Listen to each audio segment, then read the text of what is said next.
बस्तर संभाग मुख्यालय जगदलपुर में शनिवार को नगर निगम जगदलपुर की सामान्य सभा में महापौर संजय पांडे ने वर्ष 2025-26 का बजट सदन में प्रस्तुत करते हुए इसे जनता की आकांक्षाओं का प्रतिबिंब बताया।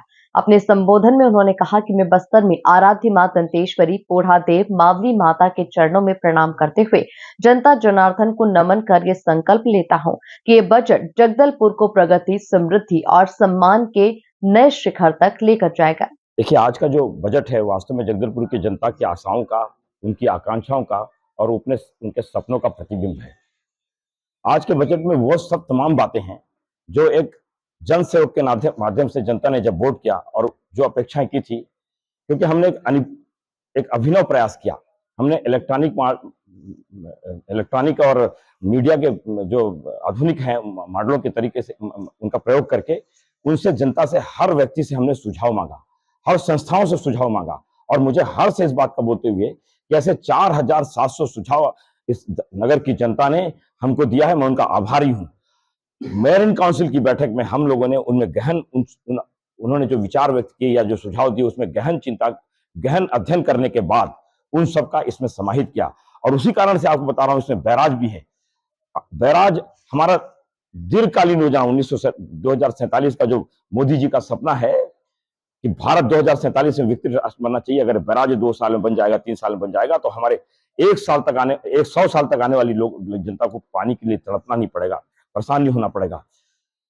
हमने 30 करोड़ रुपए का इसमें प्रावधान किया है, शासन से मांग की है, जिसे हम अमृत योजना जो मोदी जी ने शुरू किया था, जो राजनीतिक कारणों से पिछले 8 साल से 9 साल से राजनीति की भेंट चढ़ गया कांग्रेस के शासनकाल में, उसको शीघ्र शुरू करने के लिए 30 करोड़ रुपए का प्रावधान किया, जिसमें हर घर में सातों दिवस 24 घंटे पानी मिल सके।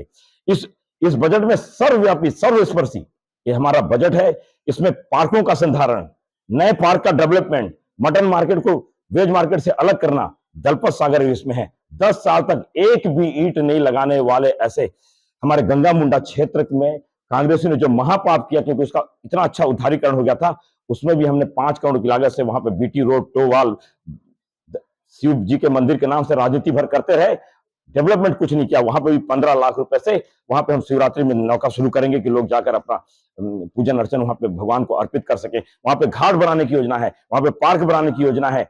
ना केवल इन बड़े तालाब बल्कि छोटे तालाब के रूप में पंडरी तराई को भी इसमें लिया, जिसमें 80 लाख रुपए का इन्वेस्टमेंट हम करने वाले हैं। हमारे विपक्ष के साथी भी अपने वार्डों के तालाब दिखा रहे हैं, क्योंकि उनको भी उम्मीद है कि ये सरकार जो है, ये तीसरी सरकार, दूसरी सरकार, मतलब जो सब हमारी सरकार है, यही उनकी जन आकांक्षाओं की जो पूर्ति है उसमें खरा उतरेगी।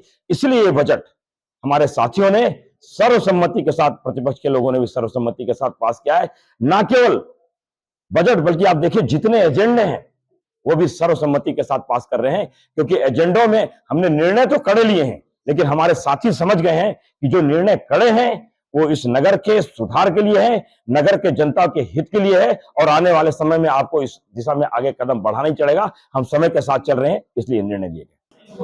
देखिए, बजट उन्होंने लाया है और बजट पे चर्चा हुई, काफी बहस भी हुआ और बजट को वो लगातार आसंदी से अध्यक्ष महोदय आप अगर नहीं करते हैं तो बहुमत से पारित कर देंगे, बहुमत से पारित कर देंगे, ये बोलते रहे।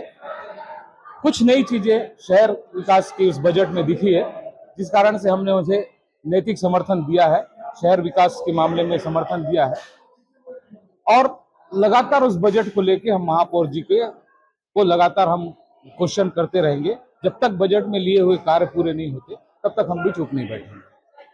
देखिए, वो जो हार्वेस्टिंग मशीन थी उस समय, उस कार्यकाल में मैं स्वास्थ्य सभापति था, जो हार्वेस्टिंग मशीन हम लोगों ने लाने का कोटेशन बनाया था, वो हार्वेस्टिंग मशीन नहीं है। ये एक असेंबल हार्वेस्टिंग मशीन है जो काम नहीं कर पाएगी, कभी भी नहीं कर पाएगी। और रहा बात अभी जो महापौर जी ने बताया, एक तरह से उन्होंने झूठ बोला कि उनके मार्गदर्शन में बना है, क्योंकि वो यहाँ की जो संस्था है तूफान गैरेज वाले, उनका 8-9 महीना पहले से बना हुआ, वो रेती ढोने के लिए, नदी से रेती ढोने के लिए लाए थे। कहीं से इनको पता लगा तो ये उसको ग्रिड हार्वेस्टिंग के नाम से वहां सफाई के नाम से उतार दिए और उतारते साथ वो जो है खराब हो गई। एक्चुअली वो मशीन उस काम के लिए नहीं है। और ये जो ऑफर लेटर में 2,52,00,000 रुपए हमारे पास आया हुआ है उसकी सफाई के लिए और ऑफर लेटर भी आया हुआ है, इस टाइप से उन्होंने बताया। ऑफर लेटर में काम नहीं होता। 2 लाख से ऊपर के जितने भी कार्य होते हैं उस पर विधिवत निविदा होनी चाहिए। और मैंने दलपत सागर में व्यय अब तक का जो है व्यय हुआ है, आय का स्रोत किसी ने नहीं अपनाया। मैंने एक सुझाव आय का दिया है और मेरे सुझाव पर अगर वो जाकर आय अर्जित करने के पक्ष में काम करते हैं तो हम उनके साथ खड़े हैं, और अगर वो व्यय के पक्ष में जाएंगे तो अपने लाभ के लिए जाएंगे।